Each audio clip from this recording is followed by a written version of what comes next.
முடிச்ச விஷயம் தானே. சரிங்க, இப்ப நீங்க மான பிடிக்கின்ற எண்ணத்தோட வந்திருக்கீங்க. வேட்டையில எத்தனை வகை வேட்டை இருக்கு? 5 வகை வேட்டை. என்னென்ன வேட்டை நான் தெரிஞ்சுக்கலாமா? மண்டலம் மகாமண்டலம் பிரத்யேகம் பைசாசம் சொல்லக்கூடிய 5 வகை வேட்டை. இந்த 5 வகை வேட்டை ஒரு வேடுவர் முறைப்படி எப்படி ஆடணும் தெரியும்ல?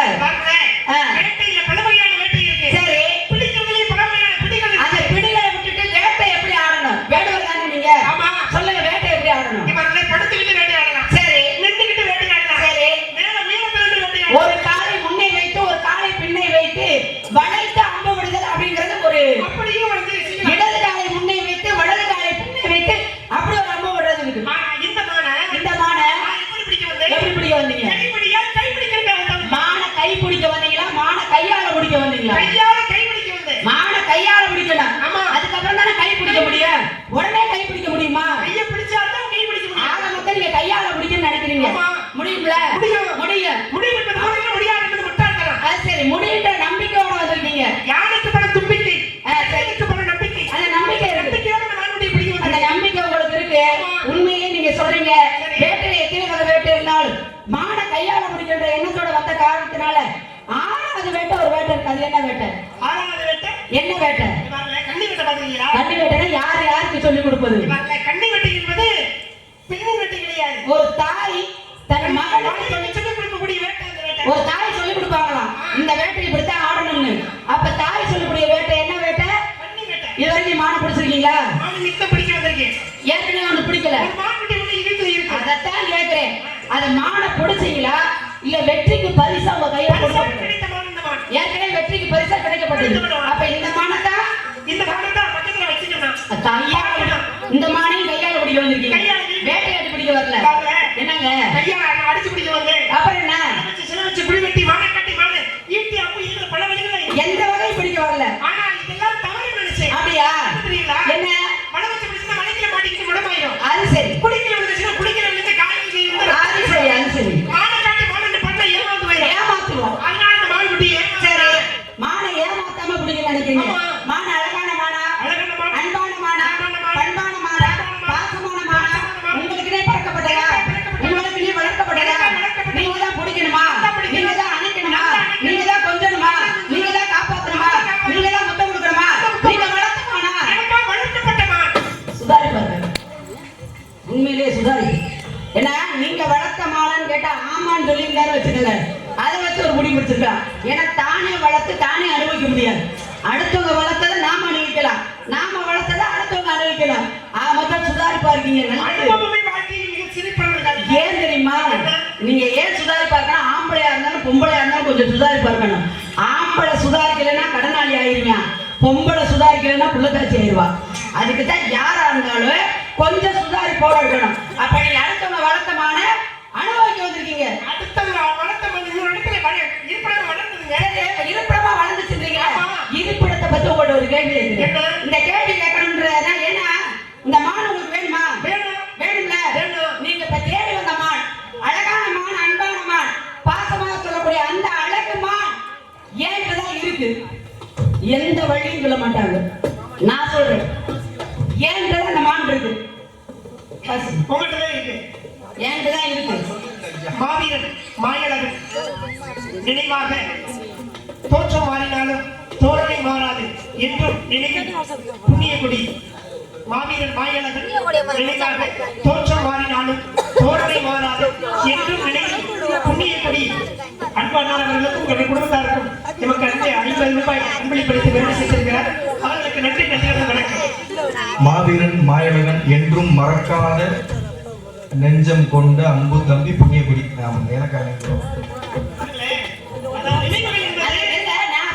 கவனிக்கல நினைக்கிறேன். உங்க மான் தான் இருக்கு. நீங்க வீரமான வேடுவரா இருந்தா, நல்ல விவேகமான வேடுவரா இருந்தா, நல்ல பேச்சாற்றல் படைத்த வீரராக இருந்தா, இந்த இடத்துல என்னுடைய பேச்சுல நீங்க ஜெயிச்சுட்டு மாட பிடிச்சிருக்கோம். இந்த இடத்துல எந்த இடத்துக்கு போனாலும் நான் என்ன நினைக்கிறேன்னா அந்த இடத்துல நான் என்றதான் வழக்கம். அப்படியா? என்ன நினைக்கிறேன்னா அதுதான் நடக்கும். அப்படி இல்ல, இது ஏன் இடம். சரி, இது நான் சொல்றதுதான் நடக்கணும். நான் வச்சதான் சட்டம். இடம் தான் பேசுவேன், யாரையும் பேச விட மாட்டேன். இடம் உங்க இடம் தான். ஆமா, சொந்தமானது எனக்கு. அப்படியா? எனக்கு சொந்தமானது. அப்படி நீங்க சொன்னா ஒத்துக்க முடியாது. இடம் ஏன் இடம் உங்களுக்கு எப்படி சொந்தமாகும்? இடம் தான் உங்களுக்கு சொந்தம். சரி,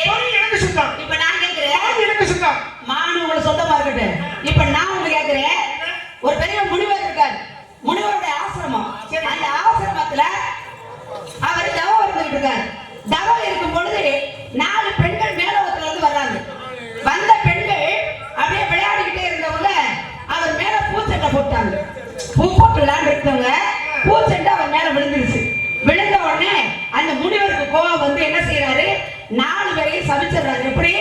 நீங்கள் எப்பொழுதுமே பூவாக மாற கடவுள்னு சபிச்சிடுறாரு. பூ மேல விழுந்தது. ஆமா, பூ மேல விழுந்தனால 4 பேரும் பூவா மாறிட்டாங்க. அதுல ஒரே ஒரு பெண்ணு, 4 பேர்ல 3 பேருக்கு கல்யாணம் ஆகல, ஒரே ஒரு பெண்ணுக்கு மட்டும் கல்யாணம் ஆயிருக்கு. அப்ப அந்த பெண்ணு கேக்குறா, ஐயா நான் கல்யாணம் ஆனவன், என் புருஷன் என்னை விட்டுட்டு இருக்க மாட்டாரு, என்னதான் நான் இங்கேயே இருந்தாலும் என் புருஷன் என்னை சந்தேகப்படுவாரு, சந்தேகத்துக்கு நான் ஆளாக விரும்பல, அதனால தயவு செய்து என்னை எப்படியாவது விடுவிச்சிருங்க, சாபத்துல இருந்து என்னை மாற்றுங்கன்னு சொல்றான். உடனே அந்த முனிவர் சொல்றாரு, சாபத்துல இருந்து மாற்ற முடியாது, நீ என்ன பண்ற, இரவெல்லாம் போய் உங்க வீட்டுக்காரோட சந்தோஷமா இருக்க, பகல்ல வந்து பூவா மாறிக்க. எப்படி? இரவெல்லாம் கணவனோட போய் சந்தோஷமா குடும்பம் நடத்திக்க, பகல்ல வந்து பூவா மாறி அப்படின்னு சொல்லிட்டாரு. இதே மாதிரி என்ன பண்றா, பகலெல்லாம் பூவா இருக்கா, இரவெல்லாம் வீட்டுக்கு போயிருக்கா. ஆனா சந்தேகம் யாருக்கு? புருஷனுக்கு. ராத்திரி மட்டும் வர்றா, பகல்ல காணோம், எங்க போறான்னு தெரியலையே அப்படின்னு சொல்லிட்டு இவர் என்ன பண்றாரு, அப்படியே ஒரு நாள் இதே மாதிரி அவன் வந்துகிட்டு இருக்கும்போது பின்னாடியே வர்றாரு. வந்தானே முனிவருடைய ஆசிரமத்துக்கு வந்துடுறாரு. முனிவர்கிட்ட கேட்கிறாரு, முனிவர்கிட்ட வந்த உடனே அந்த பொண்டாட்டி மறந்துடுறான். உடனே முனிவர்கிட்ட கேட்கிறாங்க, பொண்டாட்டி இங்கதான் வந்தா காணா போயிட்டா, வேற யாரும் கேட்கிறா, இங்க நமக்குள்ள இருந்தவதா அப்படின்னா, உன்னுடைய பொண்டாட்டி பூவா மாறிட்டா, உன் பொண்டாட்டி பூவா மாறிட்டா, என்னுடைய சாபத்தினால உன் பொண்டாட்டி வரமாட்டா போன்றாரு. முனிவர் சொல்றா, இல்ல முனிவர் சொல்றாரு. உடனே இவர் என்ன சொல்றாரு, அதெல்லாம் முடியாது, என்னுடைய மனைவியை நான் பார்க்கணும், உன் மனைவியை பார்க்கணும்னா உனக்கு நான் ஒரு போட்டி வைக்கிறேன். என்ன போட்டி? இந்த 4 பூவுல உன்னுடைய பொண்டாட்டி யாருன்னா அந்த பூவை மட்டும் தொடு, தொட்டேன்னா சாவ மச்சனை கொடுக்குறேன்னு சொல்லிட்டாரு. இவர் எதை வச்சு அவர் பொண்டாட்டி ஒரு பூவை தொட்டாரு? எப்படி தொட்டாரு? எதனால? எங்களுக்கு யாருக்கு சொந்தமானதுன்னு சொன்னீங்க பாத்தீங்களா, அந்த எதுக்கு சொந்தமானதுன்னு இப்ப நான் கேட்டிருக்கேன். சொல்லுங்க. நீங்க சொன்னது ஒரு பெண்ணாக மட்டும் பூவா மாறிங்க. ஆமா. பகையில பூவாகவும் இரவுல வந்து பெண்ணாகவும் இருக்கா. ஆமா. இங்க வாழ்ந்து வர. ஆமா. அப்ப கணவன் கேட்கிறான், என்னுடைய மனைவி யாருக்கு இருக்குன்னு முனிவர் சொல்றாரு. முனிவர் என்ன சொல்றாரு? முனிவர் வந்து உன்னுடைய மனைவி வந்து நான் வந்து சாபம் கொடுத்துட்டேன், சாபம் கொடுத்ததுனால பூவா மாறிட்டா. 4 பூவுல வந்து எந்த பூ உன்னுடைய பொண்டாட்டி நினைச்சு தொட்டேனா உனக்கு நான் கொடுத்தேன். யார் உன் மனைவி? நீ தொட்ட உடனே அவங்களுக்கு சாபம் வச்சு கொடுக்குறேன் அப்படின்னு. ஆமா ஆமா. அதுல யாரு அப்படிங்கிறது எப்படி கண்டுபிடிச்சாரு? ஆமா, எப்படி கண்டுபிடிச்சாரு? அதெல்லாம் இருக்கட்டும். எது? என்ன மாசம் இது? என்ன மாசம்? ஆடி மாசம். ஆடி. ஆடி மாதம் எப்படி வந்தது? விழுந்தாலும் ஆடி மாசம் தானே, ராத்திரி மட்டும் மாசம் மாறிடுமா? உள்ள போன அந்த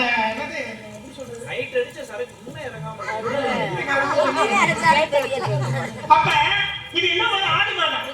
இந்த ஆடி மாதம் என்பது எப்படி வந்துச்சு? ஆடி மாதத்துல ஒரு மர்மம் எப்படி? சரி, இப்ப நான் கேட்டதுக்கு நீங்க பதில் சொல்லுங்க, நீங்க கேட்டதுக்கு நான் பதில் சொல்றேன். அப்படியா? 4 பூல வந்து எப்படி கண்டுபிடிச்சாரு? எப்படி கண்டுபிடிச்சாரு? இதுல வந்து என்ன பண்றாங்க, ஒரு பெண் வந்து என்ன கேட்டீங்கன்னா தன்னுடைய கணவனோட இருக்கா. ஆமா. அப்ப அந்த குளத்துல இருக்கிறது வந்து எத்தனை பூக்கள்? 4 பூ. 3 பூ. மொத்த 4 பகல்ல போயிடலாம், இரவுல போயிடலாம். இரவு நேரத்துல குளத்துல இருக்கிறது 3 பூ. அப்ப இரவு நேரத்துல கணவனோட இருக்கிறது ஒரு பெண்ணு. ஆமா. அப்ப மறுபடியும் என்னன்னு கேட்டீங்கன்னா காலையில இவன் வந்து அள்ளி போய் பூவா மாறிடுறா. அப்ப எப்படி அந்த கணவன் வந்து இந்த மனைவியை கண்டுபிடிச்சார்? எப்படி கண்டுபிடிச்சாரு? இரவுல இருக்கிற பொழுது என்னன்னு கேட்டீங்கன்னா நல்ல அழகான ஒரு பனிக்காலம். பனிக்காலம். இந்த பனிக்காலத்துல பனிக்கு வந்து இரவு நேரத்துல பனியை வந்து அப்படியே கொட்டி மலரோட சேர்க்கை போல இந்த அந்த பூவுல எல்லாம் அப்படியே பனிக்குள்ளே இருக்கும். மலர்கள்ல இலைகள்ல எல்லாத்துலயுமே அப்படியே பனிகள் இருக்கும். இந்த பனித்துளிகள் வந்து அப்படியே அங்கங்க அப்படியே அழகா அப்படியே முத்து முத்தா நிக்கும். சரி, எப்படி முத்து முத்தா நிக்கும். அப்ப பார்க்கின்ற பொழுது இந்த 4 பூவுல 3 பூவுல மட்டும் முத்து முத்தா இருந்துச்சு இந்த பனித்துளிகள். அதுல ஒண்ணு மட்டும் நிக்காம இருந்துச்சு. ஏன் அப்படின்னா அந்த பெண்ணாகப்பட்டவங்க இரவு நேரத்துல தன்னோட கூட இருந்த மனைவி அப்படின்னு அந்த பனித்துளி இல்லாத அந்த மலரை பார்த்து இதுதான் என்னுடைய மனைவி அப்படின்னு அந்த முனிவர்கிட்ட சொன்ன உடனே அப்ப அந்த முனிவர் வந்து உடனே சாபம் கொடுக்கிறார், வந்து சாபத்துல இருந்து விமோசனம் கொடுக்கிறார். அப்படிங்களா? அவனுக்கு மட்டும் விமோசனம் கொடுக்கல, அந்த 4 பேருக்குமே விமோசனம் கொடுக்கிறார். 4 பெண்களுக்கு சேர்த்து விமோசனம் கொடுக்கிறார். காரணம் என்ன? அதுதான் புரிதல் இருக்கு பாத்தீங்களா, இரவுல எப்பவுமே பனித்துளி விழுகும். அப்ப 3 பூ இருந்துச்சுன்னா அதுல பனித்துளிகள் இருந்திருக்கு.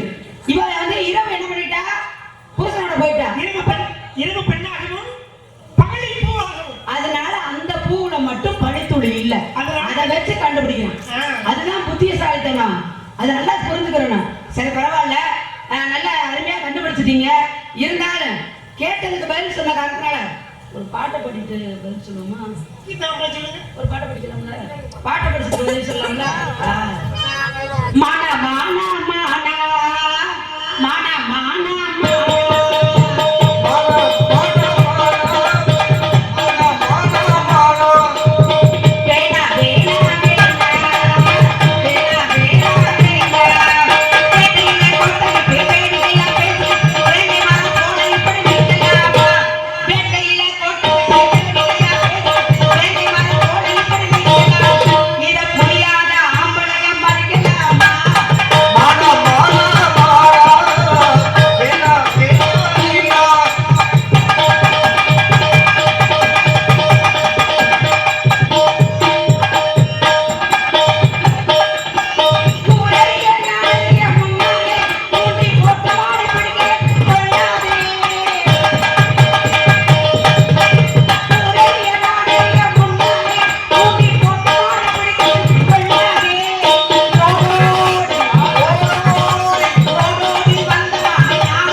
ரொம்ப நன்றி.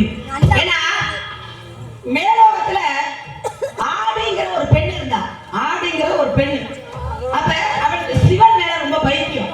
சிவனை எப்படியாவது அவளோட பார்த்துட்டு அவர் கூடயே இருக்கணும்னு ஒரு ஆசை. ஆனா சிவன் பக்கத்துல யார் இருப்பா? பார்வதி தானே இருப்பாங்க. அப்ப சிவன் பக்கத்துல பார்வதி இருக்கிறா. இவன் இந்த அம்மா போக முடியல. தெய்வலோகத்து பெண்ணு தெய்வலோகத்துல இருந்து வர்றா, கைலாயத்துக்கு வர்றா, வந்து பாக்குறா பார்வதி சிவனும் சேர்ந்தே இருக்காங்க. என்னடா இது, எப்ப வந்தாலும் பார்வதி சிவனும் சேர்ந்தே இருக்காங்களே அப்படின்னு இவருக்கு ரொம்ப மனசு வேதனை. இப்படியே இருந்துகிட்டு இருக்கும்போது சிவனுக்கும் பார்வதிக்கும் இடையில ஒரு போட்டி நடக்குது. போட்டி நடக்கும்போது இந்த அம்மா என்ன பண்ணுது, ஏங்க நீங்க ஒரு நேரம் கண்ணா இருந்தா அந்த உலகமே இருந்துருமா, நான் இருக்கல சக்தி இருக்கல அப்படின்னா சிவனுக்கும் சக்திக்கும் போட்டி வந்தது. போட்டி வந்தோடனே இந்த அம்மா கோபிச்சுக்கிட்டு என்ன பண்றாங்க, பூலோகத்துக்கு வந்துடுறாங்க. பூலோகத்துக்கு வந்தோடனே இதை ஆடி பாக்குறான். ஆகா இதுதான் சரியான சந்தர்ப்பம். அவ இல்ல, பார்வதி இல்ல, இந்த நேரத்துல தான் சிவன் பக்கத்துல நம்ம போய் அமரணும்னு அவ உருவத்தை மாற்றுகிறாள். எப்படி? பார்வதி போல உருமாறுறான். பொண்டாட்டி மாதிரியே உருமாறி அப்படியே வர்றான். இவர் பாக்குறாரு, ஏதோ போன கோவிச்சுக்கு போன பொண்டாட்டி வந்துருச்சு போல இருக்குன்னு சந்தோஷமா கூப்பிட்டு பக்கத்துல உட்கார வைக்கிறார். பக்கத்திலே உட்காரும் போது கையை தொடுகிறாள். கையை தொட்டவுடன் அவருக்கு தெரிந்து விடுகிறது வேற பெண்ணுன்னா பொண்டாட்டி தொடுறதுக்கு அடுத்த தொடுறதுக்கு வித்தியாசம் தெரியும்ல. அப்படியே பாக்குறாரு. நீ யாருன்னு கேட்கிறாரு. ஐயா நான் வந்து உங்களுடைய அடிமை, உங்களை கல்யாணம் பண்ணிக்க ஆசைப்படுறேன் அப்படின்னு கோபப்பட்டுகிறார். கையில் இருக்கக்கூடிய சூலாயத்தை வைத்து அவளை எரிக்க விடுகிறார். எரிக்க வரும்போது கோபப்பட்டு என்னன்றார், சாமி என்னை மன்னித்து விடுங்கள், எப்படியாவது என்னை கல்யாணம் பண்ணிக்கிறாரு. முடியாது, என்னை இப்படி வேப்புவாக கசக்க விட்ட காரணத்தினால் இந்த பூலோகத்திலே நீ வேப்ப மரமாக மாற கடவுதுன்னு சாபத்தை கொடுக்கிறார். வேப்ப மரமா மாற கடவுதுன்னு சாபத்தை கொடுக்கிறார். உடனே அவன் அழுகிறா, நான் என்னை எப்படி கசக்க விட்டியோ அதே மாதிரி உன் இளையம் கசக்கும்ன்றார். ரொம்ப வேதனைப்பட்டு ஐயா நான் தெரியாம செஞ்சுட்டேன், எப்படியாவது எனக்கு இதுல இருந்து பாவ மோட்சம் கொடுங்க அப்படின்னு. வேற ஒண்ணும் வேண்டாம், உன்னுடைய ஆடி என்ற பெயரிலே ஒரு மாதம் உருவாகும். அப்படி மாதத்திலே இந்த வேப்ப மரத்தில் இருக்கக்கூடிய இலைகளை வைத்து அம்மா என்று சொல்லக்கூடிய பார்வதி அம்மா இருக்காங்கல்ல, அவங்க மாரியம்மனாக காளியம்மனாக அம்மாவாக உருவெடுத்து எல்லா கோயில்களிலும் வீட்டிருப்பார்கள். அவர்களுக்கு திருவிழா எடுக்கும் போது நீ அந்த வேப்ப மரமா இருக்கக்கூடிய அந்த வேப்ப மலை வைத்துதான் உன்னுடைய பேரிலே அங்க திருவிழா நடக்கும் என்றார். அதனாலதான் ஆடி மாதத்திலே திருவிழா நடக்குது. அது மட்டுமல்லாமல் ஆடியிலே வந்த மரம் வேப்ப மரம். ஆனா வேப்ப மரம் வந்து கசக்குது இல்ல, 2 இடத்துல இனிக்கும். இங்க 2 இடத்துல இனிக்குங்க. வேப்ப மரம் எப்படி வந்துச்சு? இந்த வேப்ப மரம் வந்ததுக்கான காரணம் என்ன? இந்த வேப்ப மரத்தினால ஆடி மாதத்துல அம்மை நோய் பரவும். அந்த அம்மை நோய் பரவும் பொழுது இந்த அம்மை நோயை தடுப்பதற்காகத்தான் ஆடி மாதத்துல வெள்ளிக்கிழமை வந்து அம்மனுடைய ஆலயத்துல கூழு காய்ச்சி அந்த வேப்பிலையும் கலந்து சேர்த்து கொடுத்தோம்னா மனிதனுடைய அதாவது உடம்புல இருக்கக்கூடிய நோய் எல்லாம் போய் விடுங்க. அப்ப உஷ்ணம் தணிஞ்சு மனிதன் வந்து ஆரோக்கியமா இருக்கலாம். அப்படிப்பட்ட இந்த மாதம் இந்த மாதம் நீங்க எப்படி அப்படி வந்தனாலதான் இந்த ஆடி மாதத்துக்கு ஒரு சிறப்பு. சீரடி சாய்பாபா கோயில்ல இன்றைக்கு வேப்ப இலக்க இருந்து இடிக்கும்.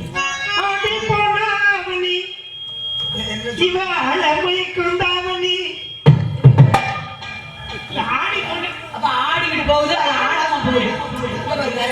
அதெல்லாம் இப்ப வேணாம், பாட்டு பாடுங்க வேண்டாம். என்கிட்ட மட்டும் கேள்வி இருக்கும்போது மட்டும் இனிக்குது இல்ல, ஒரு 5000 ரூபாய் சம்பளம் வாங்கும் போது மட்டும் இனிக்குது. கேட்கிற கேள்வி பதில் வரணும்ல. இப்ப சீரடி சாய்பாபா பார்த்துருக்கீங்களா? சொல்லுங்க. சாய்பாபா கோயில்ல ஆலயத்துல வந்து இனிக்கும் வேப்ப மரம் இருக்கு. அந்த வேப்ப மரத்துல இலையை அப்படி சாப்பிட்டு பார்த்தோம்னா சுவைத்தரம் இனிப்பா இருக்கும். சரி சரிங்களா? சரி, அது சரி. நான் அந்த கேள்விக்கு இப்ப பதில் கேட்கலையே. நீ எங்க வந்து அந்த பதில் சொல்லிருவீங்கன்னு தெரியும். ஆனா அதை நான் கேட்கலையே. நான் கேட்கிற கேள்வியா வேற. இப்ப ஆஞ்சநேய பெருமான். சரி, ஆஞ்சநேய பெருமான் தான் சொல்றோம். ஆமா, அப்ப ஆஞ்சநேய கோயிலுக்கு போவோம் அப்படிதான் சொல்லுவோம். ஆனால் அனுமான் ஏன் அவருக்கு பேர் வந்துச்சு? ஆஞ்சநேயருக்கு ஏன் அனுமான் பேர் வந்துச்சு? அப்படி ஆஞ்சநேயர் தானே சாமி கும்பிடுறோம், அவருக்கு அனுமான் ஏன் பேர் வந்துச்சு? என்ன அப்ப ஆஞ்சநேயருக்கு ஏன் அனுமான் பேர் வந்துச்சு? ஆஞ்சநேயருக்கு நிறைய பேர் இருக்கு. ஆஞ்சநேயருக்கு என்னன்னு கேட்டீங்கன்னா வாயு பகவான், வாயுடைய புத்திரன்றதால வாயு புத்திரன். அதே போல வந்து கேட்டீங்கன்னா ஆஞ்சநேயன் அப்ப இப்படி ஒவ்வொரு பேரும் எல்லாம் வந்து என்ன காரணம்? அனுமன் வர காரணம் என்ன? அப்ப ஆஞ்சநேய பெருமாள் வந்து சின்ன குழந்தையா இருக்கும் பொழுது பசி ஏற்பட்டது. அப்ப பசி ஏற்பட்ட உடனே அந்த பசிக்கு என்ன பண்றாரு? இந்த பசிக்கு வந்து சாப்பிட உணவு வேணுமே அப்படின்னு அப்படி வேலை பார்க்கிறாரு. எங்க பார்த்தாலும் சுத்தி ஒண்ணு கிடைக்கல. சரி, வேலை அண்ணாந்து பார்க்கிறாரு சூரியன். அப்ப சூரியனை பார்த்த உடனே ஆகா சூரியன் அழகான ஒரு கனி அப்படின்னு தன்னுடைய கையை நீட்ட கை அப்படியே உயர்ந்து போய்கிட்டே இருக்கு. சூரியனை பறிக்கிறதுக்காக போறாரு.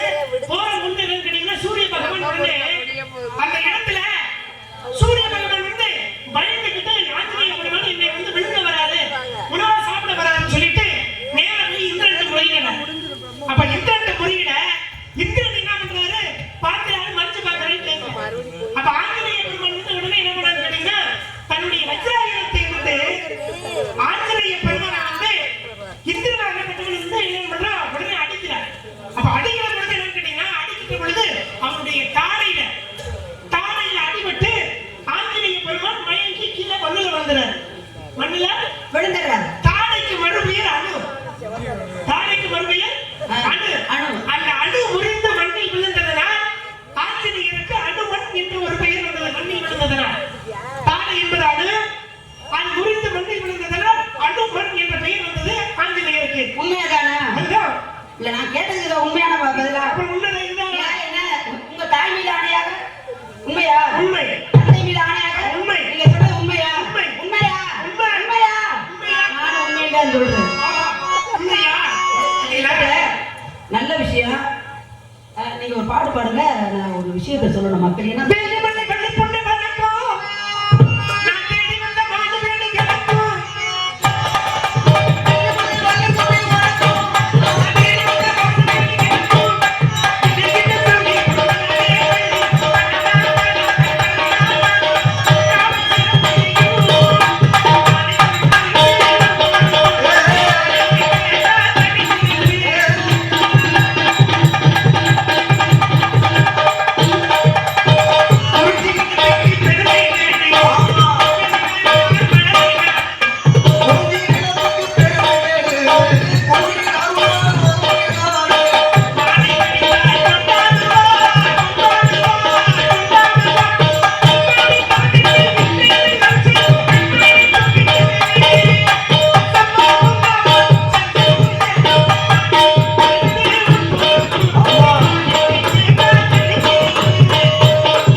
முடியலையா செவனேன்னு மூடி படுக்கணும். முடிஞ்சவன் செய்வேன், முடியாதவன் செய்ய முடிஞ்சவன் செய்யறான் உட்காந்து ஏறிக்கிட்டே இருந்தா நடக்கும் அந்த காரியம். முடிஞ்சவன் செய்யறான்பா, முடியாதவன் பேசாம மூடி எடுத்தான் படுக்கணும். அதுக்கு என்ன பண்ண முடியும்? அதெல்லாம் தெரியும். முடியாதவன் முடிஞ்சவன் அப்படின்ற கதையெல்லாம் இருந்தாலும் உலகத்தையுமா முடியாதவன் வாய்ப்பு கிடைச்சா தானே தெரியும். அதே மாதிரிதான் ஒருத்தர் நினைச்சாரு, முடியுமா முடியாது அப்படின்னு ஒருத்தர் நினைக்கிறாரு. என்ன நினைக்கிறாரு அப்படின்னா, ஒரு உலகத்துல வந்து ஒரு காடு இருக்கு. அந்த காட்டுக்குள்ள ஒரு சிங்கம், காட்டு ராஜா யாரு? சிங்கம் தானே. அந்த சிங்கம் என்ன பண்றது, அது பசி வந்துருச்சு. அந்த சிங்கத்துக்கு பசி வந்த உடனே அது சாப்பிடுறதுக்காக வருது. கவலைப்படாதீங்க, பிடிச்சிருவோம். அப்ப இவர் என்ன பண்றாரு, சிங்கத்துக்கு வந்து பசி வந்தது. பசி வந்து மேல வந்து எதையா திங்கலாமான்னு பார்த்தது இல்ல. அந்த வழியை ஒரு நரி போகுது. நரிய பார்த்த உடனே சிங்கம் போய் அது கடிக்கிறதுக்காக போகுது.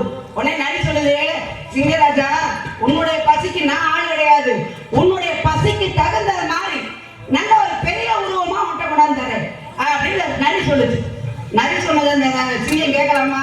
ஏன்னா நரிச்சந்திரன் உலகத்துல பெருசு இல்லையா?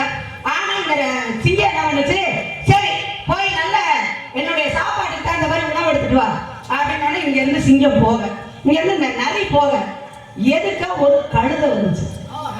அந்த கழுதை இருக்கு, கழு என்றால் அழகு, கை என்றால் பெண்ணு அப்படின்னு இன்னையே சொல்லிடக்கூடாது. அங்க ஒரு கழுதை வந்துச்சு. அங்க அந்த கழுதை வந்துச்சு இல்ல, இங்க இருந்து போன நரி அந்த கழுதையை பார்த்துருச்சு. ஆகா பாக்குறதுக்கு அப்படியே நம்ம சிங்கம் போலயே இருக்கேன் அப்படின்னு சொல்லி, ஐயா இங்க வா கழுதையாரு, இங்க வாங்க, எங்க காட்டுல ஒரு சிங்கம் இருக்கு. அந்த சிங்கத்துக்கு வயசாயிருச்சு. அது என்ன பண்ணுது, ஓய்வு பெற போகுது. அதனால தலைவர் பதவியை உங்கள்கிட்ட கொடுக்கலாம்னு நினைச்சு உங்களை கூட்டிட்டு வர சொல்லுச்சுன்னு சொல்ல கழுதைக்கே ஆசை வந்துருச்சு. தலைவர் பதவி சும்மா கழுதைக்கே ஆசை வந்துருச்சு. அப்படியா, இதோ வரேன் அப்படின்னு வேகமா வரேன். வந்த உடனே சிங்கம் பார்த்துச்சு, ஆகா நமக்கு சரியான சாப்பாடு அப்படின்னு நரி கொண்டு வந்துருச்சு அப்படின்னு என்ன பண்ணுச்சு, வேகமா ஓடி போய் அந்த கழுதையோட 2 காலை பிடிச்சு அடிச்ச உடனே நரி விழுந்து அடிச்சு ஓட ஆரம்பிச்சு. பின்னாடியே நரி ஓடுது. ஏன் கழுதையாரே ஏன் ஓடுற, ஏன் ஓடுற? அட பாப்பா தலைவர் பதவி கொடுக்குறான்னு சொல்லி காதை கடிச்சு குடிச்சு. அட ஏப்பா காதை ஏன் கடிச்சிச்சு? தலைவர் பதவின்னா இப்ப ஒரு தலைவர்னா ஒரு அரசு பதவி அப்படி கொடுத்தா மேல என்ன வைப்பாங்க, மகுடம் சூட்டும் போது என்ன இடிக்கும், காது பெருசு இல்லையா? அதனாலதான் சிங்கம் காதை கடிக்கன்னு சொல்ல. மறுபடியும் சுதாரிக்கணுமா இல்லையா கழுதை? இந்த கழுதைக்கு ஆசை வந்துச்சு. மறுபடியும் வந்த உடனே சும்மா இருந்துச்சாரு ஆசை. மறுபடியும் சிங்கம் ஓடி போய் அந்த கழுதையோட வாழை பிடிச்சு கடிச்சு வச்சிருச்சு. வாழை கடிக்க மறுபடியும் கழுதை ஓட, பின்னாடியே நரி ஓடுது. என்னையா அவனோட பெரிய தொல்லையா இருக்கு, எப்ப பார்த்தாலும் ஓடிக்கிட்ட என்னையா ஏன் வாழை பிடிச்சு கடிச்சு வச்சுருச்சு. ஆடா ஏன் நீ வேற வாழை ஏன் கடிச்சிச்சு, எதுக்கு கடிச்சிச்சு? தலையில மகுடம் சுட்டி உடைய எங்க உட்கார வைப்பாங்க, சிம்மாசனத்துல உட்கார்ந்தா என்ன இடிக்கும், வாழை இடிக்கும்ல. அதான் வாழை பிடிச்சு கடிச்சு வச்சுன்னு சொல்ல. அப்ப ஏன் சுதாரிக்கணும் கழுதை? இந்த கழுதை தான் தலைவர் பதவிக்கு ஆசைப்பட்டு கிடக்கு. நான் கதையில சொல்லிட்டு இருக்கேன். அப்ப ஆசைப்பட்டு கிடக்கு. மறுபடியும் கழுதை வர்ற விறுவிறுன்னு என்ன பண்ணுச்சு, சிங்கம் போய் அப்படியே மேல விழுந்து எல்லாத்தையும் கடிச்சு அப்படியே அப்படியே விழுந்து கிடக்கு. உடனே நிறைய கூப்பிட்டேன், நிறையாரே நான் போய் குளிக்க போறேன். ரொம்ப பெரிய இந்த வேலை பார்த்தது, நான் குளிக்க போறேன். இங்க இருக்கிற அந்த கழுதையோட பொருள்கள் ஒன்னொன்னையும் சமைச்சு வச்சிருக்கு. என்ன செய்யணும், சமைச்சு வச்சு நான் குளிச்சுட்டு வந்து சாப்பிட்டுக்கிறேன் அப்படின்னு சிங்கம் போயிடுச்சு. சிங்கம் போன உடனே நரி என்ன பண்ணுச்சு, அந்த கழுதையை பூரா எல்லாத்தையும் ஒவ்வொரு பொருளா எடுத்து சமைக்க ஆரம்பிச்சு. கடைசியில் இந்த கழுதைகிட்ட இருக்கிற மூளை எடுத்து இருந்துருச்சு. விவரத்தை பார்த்தீங்கன்னா ஆமா, நரி எடுத்து தின்னு பிடிச்சு. கழுதை அங்க இருந்து குளிச்சுட்டு வந்துச்சு. என்ன நரியாரு சமையல் முடிஞ்சிருச்சா? சமையல் முடிஞ்சிருச்சு. எல்லாம் செஞ்சு வச்சுட்டீங்களா ஒவ்வொரு பாகமா, அந்த காலு அந்த தலை அந்த இது அப்படி. ஏய் நரியாரு எங்கேயா மூளை, என்னையா மூளை கட்ட கழுதையை கூட்டு வந்துட்டீங்களா? என்னையா மூளைய காணாங்க கழுதைக்கு அப்படின்னு சொல்ல. அப்பதான் நரி சொல்லிச்சா, நீங்க காதை பிடிச்சி கடிக்கும் போதே இந்த கழுதைக்கு மூளை இருந்துச்சுன்னா போயிட்டு இருக்கும்ல, மூளை கட்ட கழுதை மறுபடியும் ஆசைப்பட்டு வந்துச்சு. மறுபடியும் வாழை பிடிச்சி கடிக்கும் போதே இந்த சுதாரிக்கணும். அப்ப இந்த மூளை கட்ட கழுதை மறுபடியும் திருப்பி வந்துச்சு. அப்ப உலகத்துல மூளை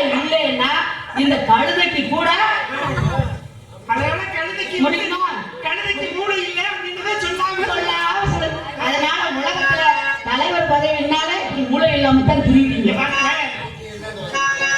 தலைவர் பதவிக்கு இது போல குரங்கு. சரிங்க, இந்த குரங்கு கதையை சொல்லிட்டு நீங்க நேரமா சுருக்கமா சொல்லிட்டு இந்த மானுக்குரிய அங்க லட்சணம் அடையாளம் இருந்த சொல்லுங்க. இன்னொரு வாய்ப்பு கிடைத்தா நிறைய பேசுவோம். நிறைய விஷயங்கள் பேசணும்னு ஆசை இருக்கு. ஏன்னா அதிசயம் பண்ணாத கோவில் இருக்கு, நிறைய விஷயங்கள்லாம் சொல்லணும். பழனி எப்படி உருவாச்செல்லாம் பேசலாம்னு நேரம் இன்னைக்கு. அதனால நீங்க என்ன பண்றீங்க, இந்த கதையை சொல்லிட்டு அடையாளத்தை சொல்லுங்க. அதுக்குள்ள ஏன் குரங்குடைய சுவாபம் எதனாலும் பிச்சு போடும், பருவி சாப்பிடும். இதுதான் என்னுடைய கருத்து. அப்ப தூக்கணாங்குருவி கூடு கட்ட, அந்த கூடு கட்டின தூக்கணாங்குருவியை பார்த்த உடனே தூக்கணாங்குருவி மேல கூடு கட்டி இருக்கும் பொழுது மழை பெய்யுது. மழை பெய்யுற மழையில தூக்கணாங்குருவி கூட்டுக்குள்ள போய் நின்றுச்சு. அப்ப அங்க இருந்து கீழே பாக்குது, கீழே பறந்து நிக்குது, மழையில நனையுது. இப்ப மழையில நனைய பார்த்த உடனே இந்த தூக்கணாங்குருவி என்ன பண்ணுது, என்ன நீ ஒரு கூடு கட்டி இருக்க கூடாது குரங்கிட்ட சொல்ல. இந்த குரங்கு உடனே என்ன பண்ணுச்சு, மேல வந்து அந்த மரத்து மேல ஏறி வந்து தூக்கணாங்குருவியை பிச்சு போட்டுச்சு. அப்ப கூடு கட்டுறது அதனுடைய பண்பு, பிச்சு போடுறது குரங்குடைய பண்பு. அப்ப குரங்குடைய தன்மையை செய்ய பறவை இனங்கள் வந்து மீண்டும் என்ன கேட்டீங்கன்னா, என்னதான் இருந்தாலும் தன்னோடு கூடி வாழணும் அப்படின்னு நினைக்கக்கூடிய பறவை காணும். அப்படி இருந்தாலும் கூட இந்த இடத்துல கூடி வாழ்ந்தால் கோடி நன்மை அப்படின்றதுனால கூட மானுடைய அங்க லட்சண அடையாளங்களை பேரின்பத்தோட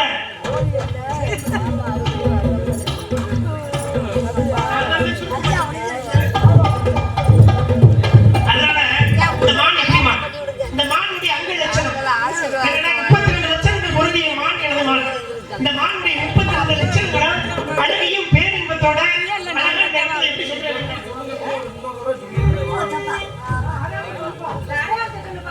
கலையாதகளை போய கவனேந்து விளையாடும் கலையினமே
என்ன அண்ணா.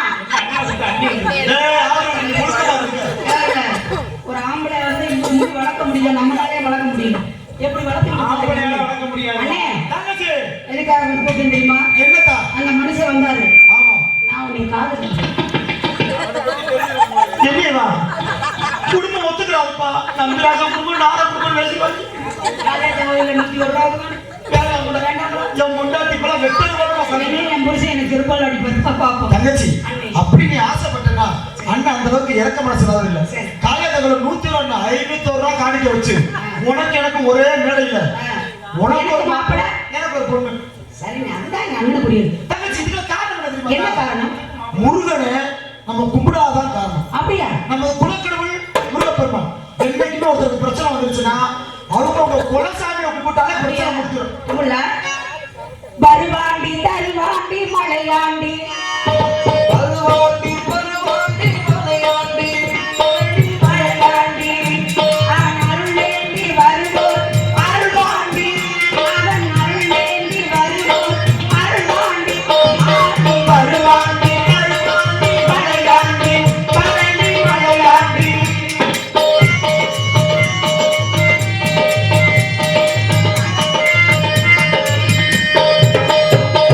சிவனாரின் மகனார் பிறந்தாண்டி, அன்னை தினமொன்று மலையே அமர்ந்தாண்டி. சிவனாரி மகனாக பிறந்தாண்டி, அன்று சினப்பட்டு மலையேறி அமர்ந்தாண்டி.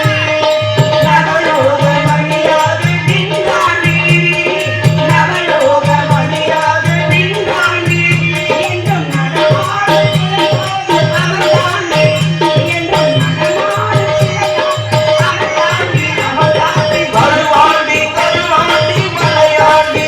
பழனி மலையாண்டி, பழனி மலையாண்டி. வரவேண்டும் சுவாமி.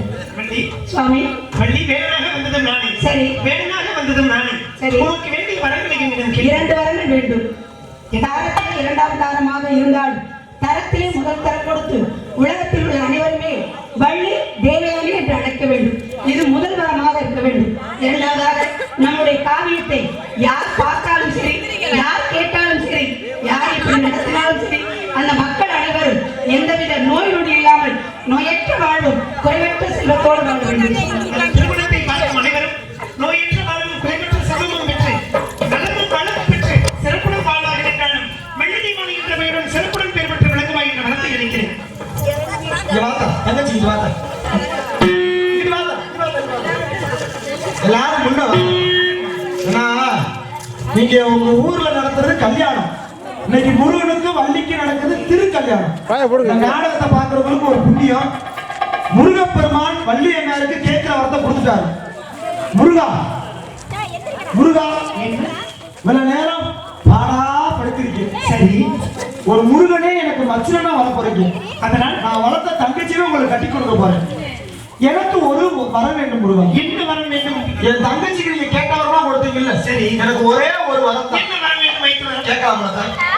எப்பொழுது பார்த்தாலும் தாங்கள் விடிய பொழுது இப்படி ராஜகோலத்திலே காட்சி தருகிறீர்கள். சரி, ஒரு நாளைக்காவது உங்களோட பழனிய மாதிரி கோபுரத்தோட பார்க்கணும். பலனையும் விட்டுப்பா. காட்சி அளிக்கிறேன். சரி, காலையில சரி. காலையில ஆண்டி கொடுங்க, பெண்களை போல ஒரு நேரம் ஆக ஆகதான் அதிகாலையில் என்னை வந்து அழைப்பேன்.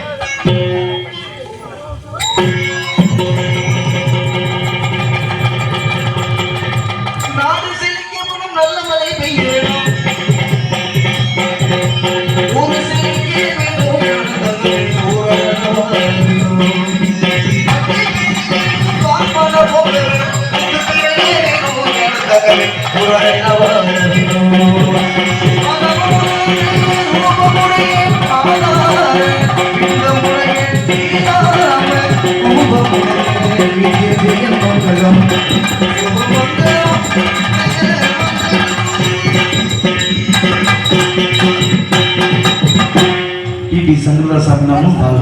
இதுவரை இந்த நாடகத்தை கண்டுகளித்து அன்பு சார்ந்து நாடகத்தார் ரசிகத்தாருக்கும் சுற்றுவட்டார நாடகத்தார் ரசிகத்தாருக்கும் இந்த நாடகத்திற்கு அருமையாக இருக்கு ஒளி என்ற ஒளி அமைத்து கொடுத்து சிறந்த ஒளிபெருக்கி ஸ்தாபனமாக சொல்லக்கூடிய SKR ஆடியோஸ் உரிமையாளருக்கும் அதில் பணியாற்றிய அத்தனை உள்ளவர்களுக்கும்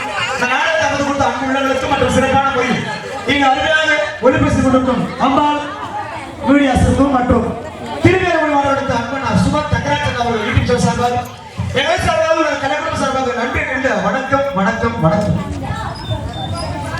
போறியா